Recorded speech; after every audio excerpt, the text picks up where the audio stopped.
and welcome to the Full Spectrum Holistic Health Podcast. This podcast is all about holistic health, what it is, various holistic and alternative health therapies, and how those may help you to be a healthier person. Thanks for choosing to listen today. I know that there are a lot of podcasts out there for you to choose from, but I'm glad you're here. I'm the host for the podcast, Dr. Anthony Burton. I am a Reiki master, EFT therapist, meditation teacher, and a shamanic practitioner. My goal is to help people be healthier in body, mind, and spirit. And that's why I'm here.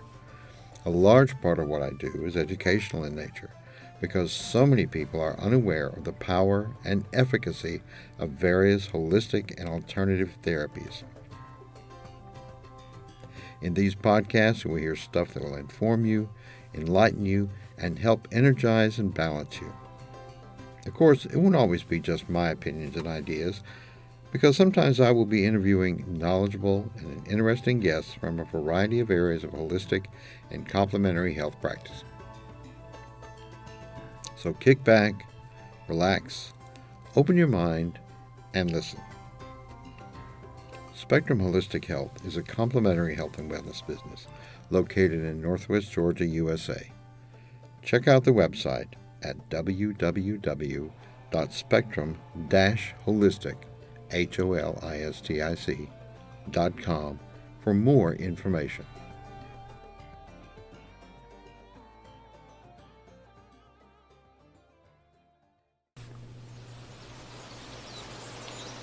Okay, first off, full disclosure.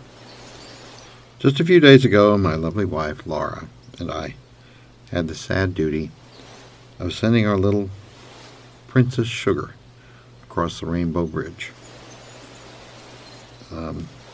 Yes, that's a euphemism for taking her to the vet and having her put to sleep. But doesn't it sound a little better? I like to think it does. Sugar, our little long-haired chihuahua, was unhealthy for her part. She only had 3 legs, which over time had caused her spine to curve and development of hip dysplasia. She had a congenitally enlarged heart, which pressed on her lungs, and it made breathing difficult for her at times. And she had a leaky heart valve, also called mitral valve prolapse.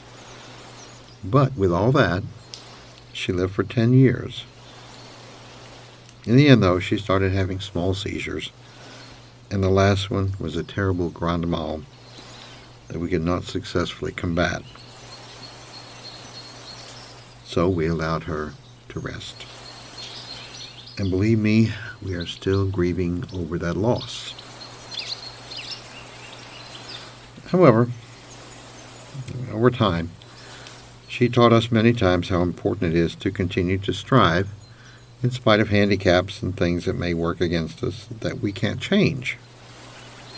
There were so many times that I looked to her for encouragement because, if she could scamper out into the yard and quite literally work side by side with our other small dog we had at the time and chase off 4 coyotes that had wandered up toward the house, who was I to gripe about my own limitations?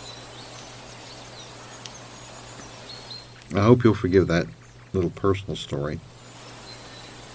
I only gave it as a way to introduce the idea that our pets, whether they are dogs or cats or birds or fish or whatever, can provide benefits beyond companionship. Now, it may have sounded like I was speaking disparagingly of those other animals, and I'm not. I had I've had actually a few birds that I really, they were wonderful, wonderful pets and great company. And I've had fish, a couple of cats, a couple of skunks, in fact, some ferrets. So I've been around animals a lot. Pets, apparently, have been a part of human life since the first young wolves crept into the glow of the firelight in order to share in part of a Neanderthal meal. In fact, I just saw this week a scientific article that said that the dogs that we have now, modern dogs, are actually descended from 2 distinct groups of wolves back in the long ago days, but that most of the ones we have now are descended from some animals that were domesticated in the East, in what would we consider, in America, the Orient. So these young wolves that were trying to share part of a Neanderthal meal, maybe they were followed in a few generations by younger Neanderthals picking up dormice out of the grass and sneaking them into the communal cave to keep as pets. Dads may have considered the dormice as snacks, and moms may have shrieked about finding them in the sleeping furs. We know from all the things that archaeologists have found that there were pets, or at least domesticated animals that were not livestock, back as far as the Neolithic or New Stone Age. An excavated burial from 9500 BC had a human with a small dog curled up in her hands. Cats, and dogs, and monkeys were all part of the pet scene in ancient Egypt. The Romans kept small toy dogs. They were too small to be useful for hunting or guarding. They kept them as pets. And in Renaissance Europe, there are records of clothing for the rich, of course, not the poor people, but the rich, with pockets specifically made for carrying small dogs. And this reminds me a lot of the whole dog as fashion accessory thing that sometimes crops up in present-day society, where fashionable people carry a dog around in a purse or bag, as a decoration. And of course, for centuries, both cats and dogs have played the part of rat killer, helping to keep down the spread of disease and the destruction of food supplies. But pets, really, they are for more than decoration or rodent control. I want to discuss the part that pets can play in keeping us healthy, physically, mentally, and emotionally. Now, first of all, probably the most obvious one is exercise, at least with some pets, dogs in particular. Walking the dog, jogging with the dog, playing fetch with the dog, throwing frisbees or sticks for the dog, etc., etc. In fact, some studies have suggested that dog owners get almost double the amount of exercise that those who do not have canine companions. Dogs, well, not dogs, but pets in general, can have an influence also on our heart health. When we are around someone we care about, when we hug a loved one, our bodies, male or female, secrete a hormone called oxytocin. A woman who's lactating may experience this as a release of milk into the milk ducts of her breast. It's called when a woman's milk is let down. But everyone, male or female, who feels that hormone also experiences a decrease in blood pressure and anxiety. And of course, those decreases in anxiety and blood pressure can help our heart to stay healthy. It's also why a hug from a loved one can be so comforting, whether it's your spouse, a parent, a child. It doesn't matter. Good friend, even. And this same sort of reaction, this development in the body of oxytocin, can come from simple, playful interactions or caring interactions that do not even involve hugs. There was a 2015 study that published in the journal Science that found that, quote, 30 minutes of such interaction between humans and dogs elevated oxytocin levels by over 300% in humans and by about 150% in the dogs, unquote. Now, this may partly explain a study that found that the risk of a second heart attack within 1 year of a first was significantly less in dog owners. In a study of about 400 people who had all had heart attacks, Only one dog owner out of 87 died within a year after that first heart attack, compared with 19 out of 282 who did not have a dog. Well, maybe you're not into dogs. Well, that's okay, fine. If you have a high degree of affection for your cat, your ferret, your guinea pig, your cockatoo, even your cold-blooded buddy like a lizard or snake, these affectionate and playful interactions can produce the same sort of reactions in your body. Now, in addition to our physical health, as far as exercise and heart health and so on, pets also can have a positive impact on our mental and emotional health. Whether many people like to admit it or not, dogs and cats and other pets are not just livestock. Now, I know I've known people in my life who, if they had a dog, it was livestock. It was kept outside in a pen, it was fed, but it wasn't given any loving treatment or anything. It was just an animal. But for most people who have pets, they become family. They are companions. And for many singles and older people, they are surrogate support systems that they might ordinarily be supplied by human family members in the house, but which are not present. I want you to think about the many therapy animals that hospitals and hospices employ to lift the spirits of those who are confined. People who are going through cancer therapy, maybe people who are approaching their own end of life.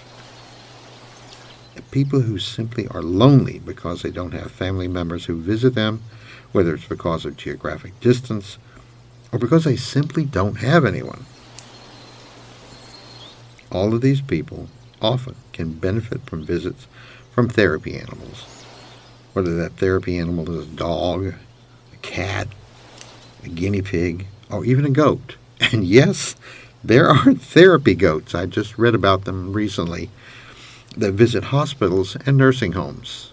If you've ever seen baby goats, you know how cute they can be anyway.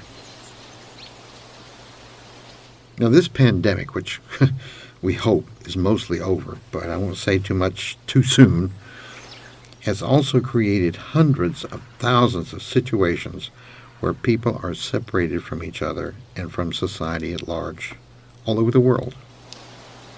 Having that living, breathing presence there in the home with you, someone who's eager to be with you, who relies on you, who gives you affection and attention, who is happy to see you and,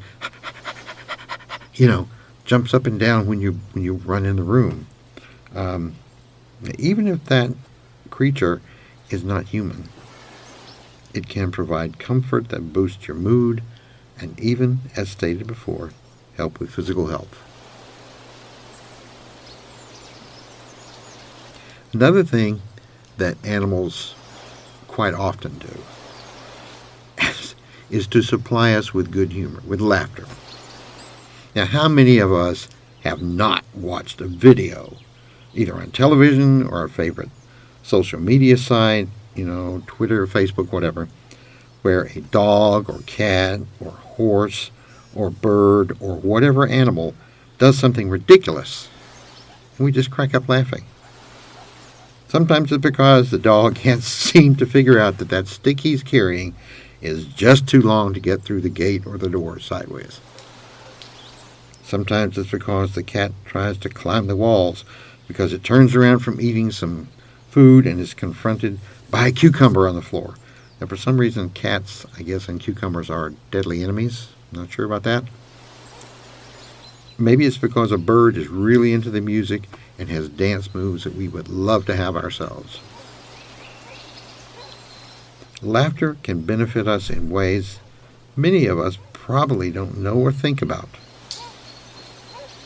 Laughter relaxes us. It produces healthy endorphins that just course through our bodies, and those endorphins are good for us. Laughter actually boosts our immune system. makes us more resistant to disease, and makes it easier for our bodies to heal. Laughter can help banish fear and anxiety. And, with all the things that are going on now in the world, whether it is in Ukraine or whether it's in other countries or whether it's in this country here in America, there's a lot of stuff out there that can make people worry. And that fear and anxiety is rough on our health. And laughter can help get rid of some of that anyway. Laughter helps fight stress. There's just no way around that. And it's all good. All these things are good things. When our little dog Sugar, the one I spoke about at the beginning of this podcast, was alive, I remember being convulsed with laughter at her full-body sneezing fits. She was really small. I think at her heaviest, the most she ever weighed was 7 pounds, but most of the time it was, 4 or 5 pounds. And so as she got into a sneezing fit, she would sneeze and sneeze and sneeze and sneeze 6 or 7 or 8 or 9 times. And each time her entire body was involved in the process. And she produced an amazingly loud sneezing sound, shaking her head violently with each paroxysm of sneezing. Then I would pick her up and cuddle her and comfort her and ask her what in the world was wrong. And that produced a nice dose of oxytocin for us both, after enjoying the benefits of the laughter beforehand. So I guess it was a twofer, or maybe even a threefer.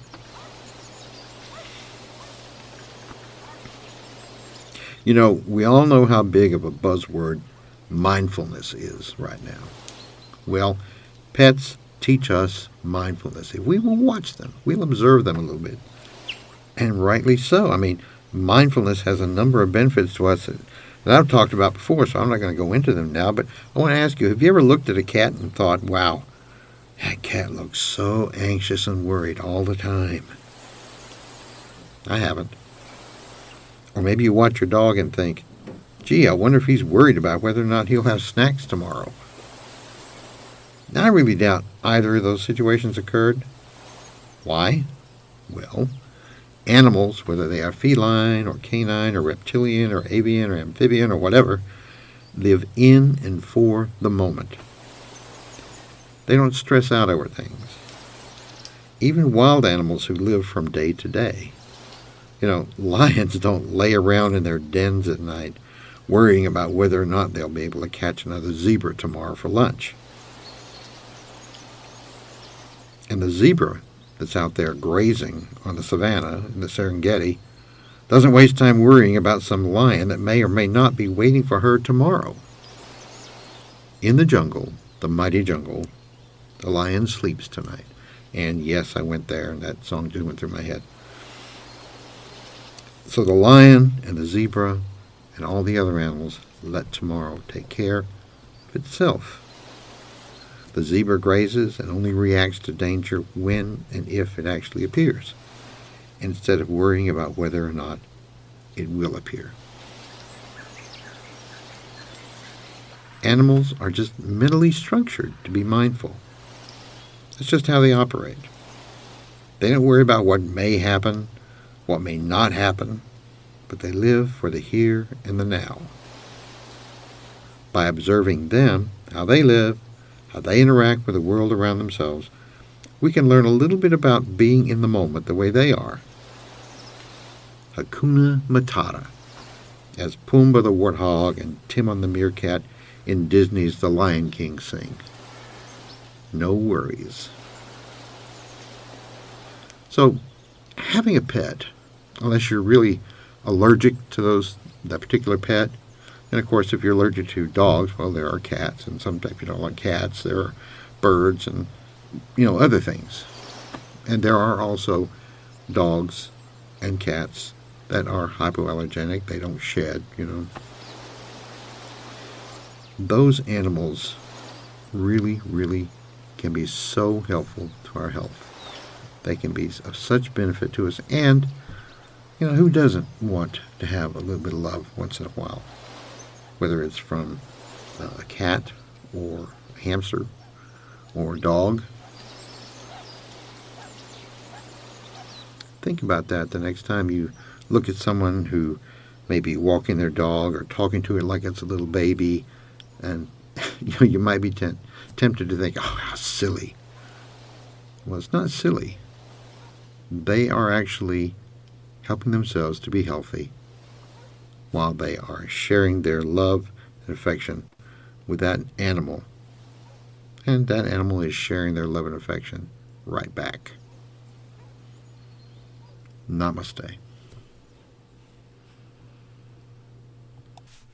Well, thanks for being here and listening to the podcast today. I trust it has been interesting, informative, and thought-provoking. If you did find it interesting, please be sure to return for another episode and tell your friends too. I'd really love it if you did that. It helps me out. You can share directly from most podcast platforms, and it'd be really great if you followed or subscribed to the podcast too. If you want to tell me that you like the show, that you hate it, that you agree or disagree with me, or anything else really, hey, go for it. You can leave a voice message if your particular podcast platform allows that, or you can leave a message. Until next time, stay safe, stay healthy, and keep an open mind. Namaste.